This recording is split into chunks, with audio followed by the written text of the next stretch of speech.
Liverpool is one of a few cities to have a set of clear characteristics. Penned by friend of the practice Rob Burns, we term them the characteristics of Liverpoolness. They are both tangible and intangible. Some you can see, others you feel. One of these characteristics is internationalism. It manifests both in the buildings that started here and were exported around the world, and in our multicultural communities that is so often a hallmark of port cities across the globe.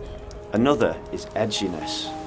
Liverpool was built on movement and trade, with a shifting population and cosmopolitan identity creating opportunities for change, and a home for free thinkers and pioneers.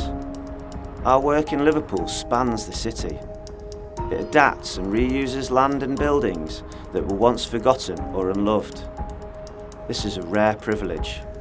Our seemingly unconnected projects will soon mark the beginning and the end of a spectacular route along Liverpool's waterfront. It begins with a new park that was once a landfill site, reclaimed from the River Mersey at the start of the last century and created from the very material buried all those years ago.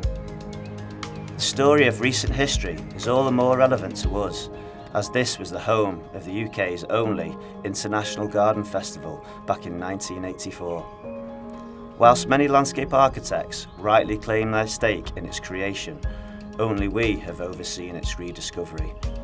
First with the restoration and creation of festival gardens back in 2011, and more recently, one half of a massive project to remediate the last undeveloped land parcel of the original festival site, the Southern Grasslands.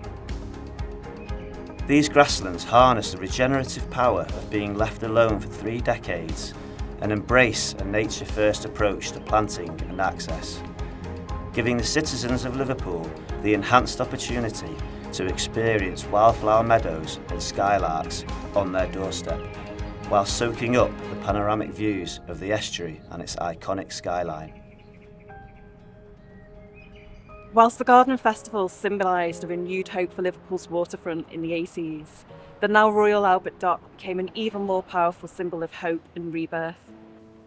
Close to becoming repossessed by the mud-filled docks surrounded it, and staring in the face of imminent demolition, vision from central and local government saved this huge complex of red brick warehouses, placing them back at the heart of the city and its people, becoming one of the most treasured, visited and loved icons of the waterfront.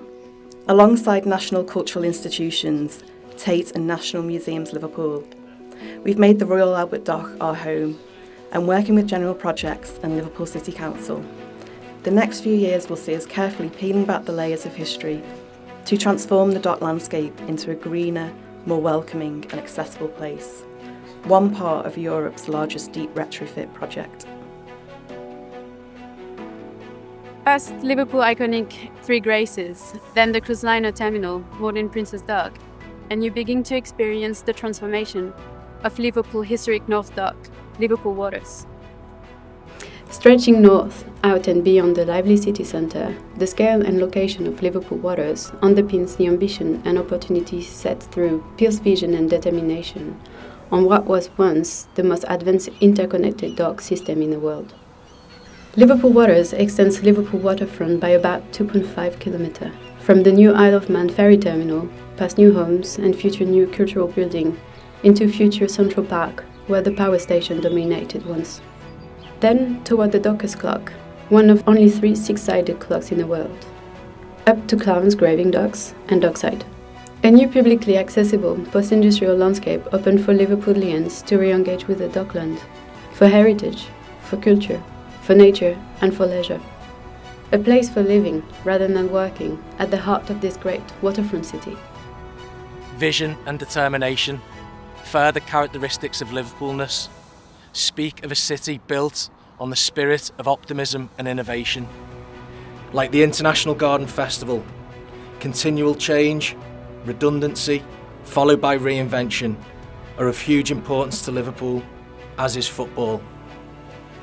Nothing but the best is good enough is the motto of Everton Football Club, and in building their new home within Bramley-Moore Dock, whilst keeping its structure intact, a global exemplar of regeneration, through historic infrastructure reuse has taken shape over the past 2 years. As we enter the final phase of its birth, with public spaces and fan plazas at the scale of Liverpool's internationally recognised pierhead, we stop to ponder how current and future generations of Scousers, and those from further afield who choose to make here their home, will experience our work and the importance it will have in making Liverpool a sustainable home for an uncertain future.